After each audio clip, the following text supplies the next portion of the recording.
Hi, my name is Nick Dietrich. I'll be talking to you today about NickScore, a model created for sepsis prediction. Sepsis is a pretty bad disease. It has a mortality rate of about 64%, and that's not only for sepsis itself, but severe sepsis and septic shock. It costs us about $16.7 billion per year in the United States alone, and is the single most expensive condition in all of U.S. hospitals. So it not only costs us lives, but it also costs us money. It is known that early detection decreases that mortality rate by 15%, but it relies on a person making a vital sign or taking a vital sign and actually evaluating a patient manually. So what can we do to save more lives, save more money, save more people? There's three things. Eliminating the human error. So it's not only just someone taking a vital sign and making a judgment call, but could we have a machine do it? Could we have a computer do it? Real-time identification. So that means as these new vital signs are coming in, people are hooked up to machines.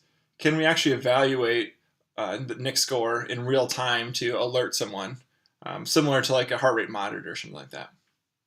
And to improve on existing models, specifically TrueScore. So what did we do? We got a bunch of computers, some big data, some machine learning, and a bunch of other buzzwords, and we created NickScore. NickScore can identify 82% of sepsis patients 28 hours before onset in real time. So what does that mean? So of patients who eventually went on to develop sepsis, we were able to identify 82% of those 28 hours on average before they develop sepsis. And that's in real time, so it's using current vital signs for each patient. NickScore is simple enough to be embedded and evaluated by bedside sensors. So what does that mean?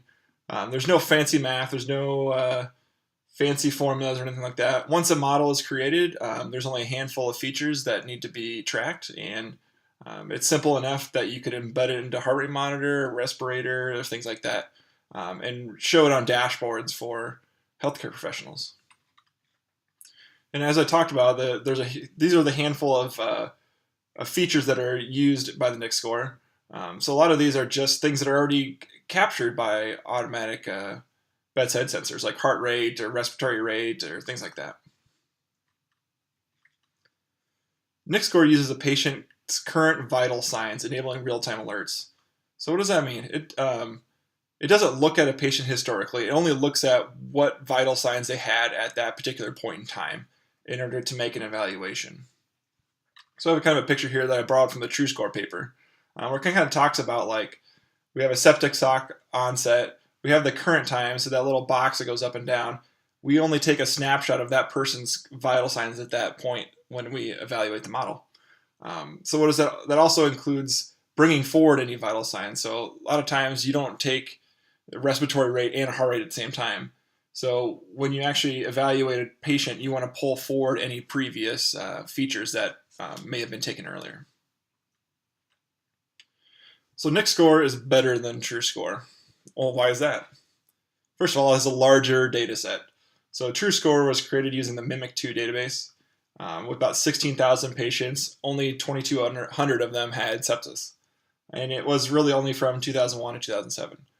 The NickScore was created using the MIMIC3 database, which is a superset of the MIMIC2 database.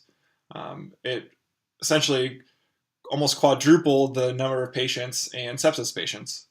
And it also extended out the MIMIC2 database by another 5 years. So that really, there's a lot more sample sets to pull from, a lot more data to be looked at.